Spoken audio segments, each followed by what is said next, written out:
دوبارہ توبہ کرنے اور غلطیاں کرنے پہ گزر جاتی ہے. توبہ تو نسو مصنوی شریف کے دفتر ششم میں ہے. اقبال صاحب اجازت ہے؟ مست ہے. اچھا ٹھیک. توبہ تو نسو کیا ہوتی ہے؟ سچی پکی توبہ کیا ہوتی ہے؟ مولانا بتاتے ہیں. مصنوی شریف کے دفتر ششم میں واقعہ ہے, کبھی آئے گا تو ویسے بھی سنیے گا. آج مختصر بیان کروں. ایک بندہ تھا جس کا نام تھا نسو. کیا نام تھا؟ نسو نام تھا مولانا. نسو توبۃ النسو میں نسو نام تھا. اس کے اعضاء جسم اس کا عورتوں کی طرح سے تھا, مگر اس کی مردانگی پوری تھی. اندر سے مکمل مرد تھا, مگر دیکھنے میں اس کے انداز جو تھے وہ کیا تھے؟ عورتوں جیسے تھے. وہ شاہی خاندان کے غسل حمام میں شاہی خاندان کی عورت بن کر شہزادیوں کو اور ملکاؤں کو غسل دلاتا تھا اور اپنی شہوت وہاں سے پوری کرتا تھا.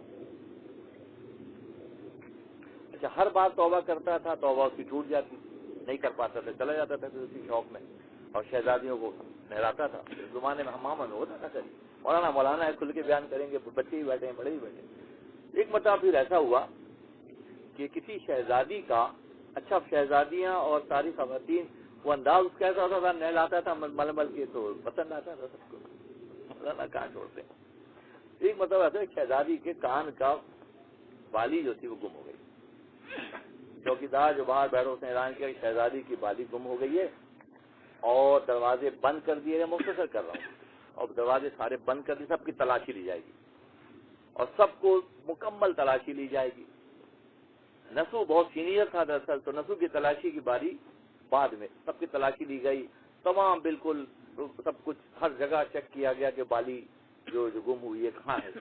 تو کیا کہ اب اس کا حال خراب ہو گیا کہ اگر تلاشی مجھ تک پہنچی تو میرا کیا بنے گا. معلوم ہو جائے گا کہ میں وہ نہیں ہوں جو دکھا رہا ہوں. سارا مسئلہ یہی تو ہے کہ لوگ وہ دکھاتے ہیں جو ہوتے نہیں ہیں. اگر ہو تو کیا بات ہے. نشانی چیک کرنے کا معاملہ پوری طرح چیک کیا جا رہا تھا. اب یہ کانپ رہا ہے, تھر تھر کانپ رہا ہے کہ آج چیکنگ ہوئی تو اتنے سالوں سے جو کچھ میں شہزادیوں کے ساتھ کر رہا ہوں یہاں پر, کیا ہوگا میرا. اب جب اس کا پکارا گیا کہ اب نسو کی باری ہے چیک کرنے کی, تو نسو جو ہے غش کھا کے گر گیا.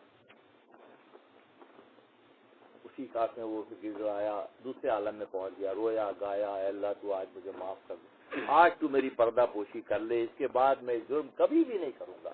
تو اس نے سچی پکی توبہ اس کیفیت میں کی, کیونکہ اگر وہ اس وقت اس کی چیکنگ ہو جاتی تو بادشاہ اس کے ٹکڑے کروا دیتا, اس کے پیسز کروا دیتا, اس کے کتوں کے آگے ڈلوا دیتا اس کو کہ تو ہے کیا اور تو کر کیا رہا ہے میرے خاندان کے ساتھ. تو لوگ جو کچی توبہ کرتے ہیں ان کا معاملہ پھر نسو کی طرح ہوتا ہے. اس دن نسو نے پکی توبہ کی, گڑگڑایا, رویا, اس رحیم ذات کو اس پر رحم آیا. ہم فرماتے ہیں اس رحیم ذات کو اس پر رحم, اس کے گڑ گڑانے کی وجہ سے رحم آ گیا. اور پھر اچانک آواز کان میں آ گئی, بھائی مبارک ہو شہزادی کی بالی جو ہے وہ مل گئی ہے اور نسو چیکنگ سے بچ گیا ہے. اس کے بعد اس کی جان چھوٹی, وہ گھر گیا. اس نے سچی پکی توبہ اس دن کی. اب جو بھی اس کو کہتے کہ بھائی فلاں شہزادی کو نہلانا ہے, کہتے میرے ہاتھ پہ تو فالج گر گیا, اب میں نہیں آؤں گا نہلانے کے لیے. تو اس کی پکی توبہ قرار پائی کہ اس نے اس دن حق نے اس کو دکھا دیا کہ اگر اس دن اس کی چیکنگ ہو جاتی, چیک ہو جاتا تو پھر رسوا ہو جاتا ہمیشہ کے لیے. وہ فرماتے ہیں حلم حق گرچہ مواسا کنت, اللہ کا حلم اور پردہ پوشی بہت عرصے تک پردہ پوشی اللہ کرتا ہے, کیونکہ از حد بے ضرورت رسوا کنات, جب لوگ حد سے گزر جاتے ہیں تو اللہ رسوا کر دیتا ہے. توبۃ النسو کا جو واقعہ بہت طویل ہے, اس میں بہت سی بیچ میں حکایتیں ہیں, میں نے مختصر کر کے بیان کیا. اس دن نسو کو معلوم ہو گیا کہ اگر آج مجھے چیک کیا جاتا تو میں رسوا ہو جاتا. اب رسوائی سے بچانے والی ذات کون ہے؟ اللہ تبارک و تعالیٰ کی بارگاہ میں اس نے عاجزی کے ساتھ گڑا کر کہا کہ اللہ بس آج مجھے معاف کر دے, آئندہ میں اس راستے پہ نہیں چلوں گا. جب وہ صحیح اس کی معافی ہو گئی اور اس کی جان بخشی ہو گئی تو اس نے پھر کہا کہ نہیں, اب میں اس کام سے معذور ہوں کہ میں اب حمام کا رخ بھی نہیں کروں گا. تو توبہ اس انداز کی جائے, اس انداز کی جائے اللہ کی بارگاہ میں. پھر کیا اللہ غنی, بات بڑی میں نے کہ جاپانی لٹریچر میں پڑھ رہا تھا بہت پہلے، کہیں پڑھ 70-80 کی دہائی میں پڑھا ہوگا کہ محبت میں سوری نہیں ہے، محبت میں سوری کہنے کی نوبت ہی نہیں آئے. محبت ایسے کی جاتی ہے، عام محبت کی بات ہو رہی، پیر کی بات تو بہت دور چلی جائے گی.